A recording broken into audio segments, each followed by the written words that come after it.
BS న్యూస్కి స్వాగతం. కాంగ్రెస్ ప్రభుత్వం జారుడు బల్లపై ఉంది. బీఎస్పీ రాష్ట్ర అధ్యక్షుడు మందా ప్రభాకర్ నాగర్ కర్నూలు జిల్లా కేంద్రంలోని దేవకీ ఫంక్షన్ హాల్లో బీఎస్పీ పార్టీ ఆధ్వర్యంలో ప్రెస్ మీట్ నిర్వహించారు. ఈ సందర్భంగా బీఎస్పీ రాష్ట్ర అధ్యక్షుడు మందా ప్రభాకర్ మాట్లాడుతూ కాంగ్రెస్ ప్రభుత్వం జారుడు బల్లపై ఉందని విమర్శించారు. కాంగ్రెస్ ప్రభుత్వం ఏర్పడిన నాటి నుండి ఎస్సీ, ఎస్టీ, బీసీ, మైనారిటీ మరియు అగ్రకుల పేదలకు అన్యాయం చేస్తుందని అన్నారు. రాష్ట్రంలో శాంతి భద్రతలు పూర్తిగా క్షీణించాయని దుయ్యబట్టారు. రాష్ట్రంలోని గురుకుల పాఠశాలలో నిరంతరం ఫుడ్ పాయిజన్లు, మహిళలపై అత్యాచారాలు హెచ్చుమీరుతున్నాయని పేర్కొన్నారు.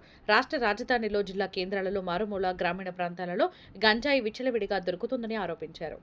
గంజాయి, ఇతర మత్తు పదార్థాలను తక్షణం రాష్ట్ర ప్రభుత్వం అరికట్టాలని డిమాండ్ చేశారు. హెచ్సీయూ విద్యార్థుల పోరాటానికి బీఎస్పీ పార్టీ సంపూర్ణ మద్దతు ఇస్తుందని స్పష్టం చేశారు. హెచ్సీయూ భూములను ఎట్టి పరిస్థితుల్లో అమ్మొద్దని హెచ్చరించారు.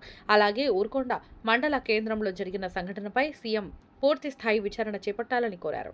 సీఎం రాజకీయ ప్రస్థానం మొదలుపెట్టిన పప్పతి ఆంజనేయ స్వామి గుడి దగ్గర భక్తులు పూర్తి స్థాయి రక్షణ కల్పించాలని తెలిపారు. రాష్ట్రంలో జరుగుతున్న ప్రజా వ్యతిరేక విధానాలపై బీఎస్పీ నిరంతరం పోరాడుతుందని అన్నారు. ఏం చేస్తున్నారు? మీరు యువతను మత్తులో దించుతున్నారు.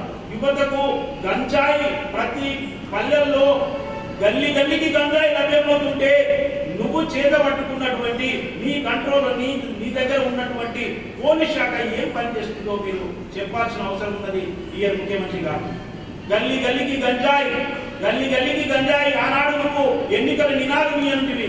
గల్లీకి గంజాయి సప్లై చేస్తాము, నాకు ఓటేయండి అని అప్పుడు చెప్పేటోళ్ళు నీ కథ ఏందో. కానీ ఈరోజు నువ్వు చెప్పకున్నా కానీ గల్లీకి గంజాయి సప్లై చేస్తే ఈరోజు యువత గంజాయి మధ్యలో తాగిన మైకంలో కన్న తల్లిని కూడా మానవంగా చేస్తుంటే నువ్వు కళ్ళు మూసుకొని చూస్తున్నావా?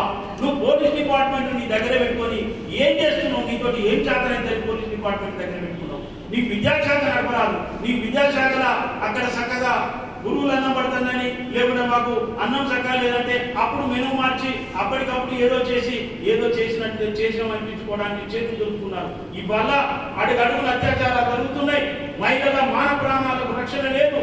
చివరికి నువ్వు ఏ టెంపుల్ నుంచి అయితే నీ రాజకీయ ప్రస్థానం మొదలుపెట్టి పూజలు చేయించి అక్కడి నుంచి పవిత్రంగా భావించిన టెంపుల్ ఉన్నదో ఆ టెంపుల్కు దైవ దర్శనానికి వచ్చినటువంటి మహిళల మాన ప్రాణాలకు రక్షణ లేదు అని అంటే నీ వైఫల్యం ఎంతున్నది, నీకు హోమ్ డిపార్ట్మెంట్ యొక్క వైఫల్యం ఎంతున్నది అనేది ఇక్కడ అర్థం చేసుకోవాలి.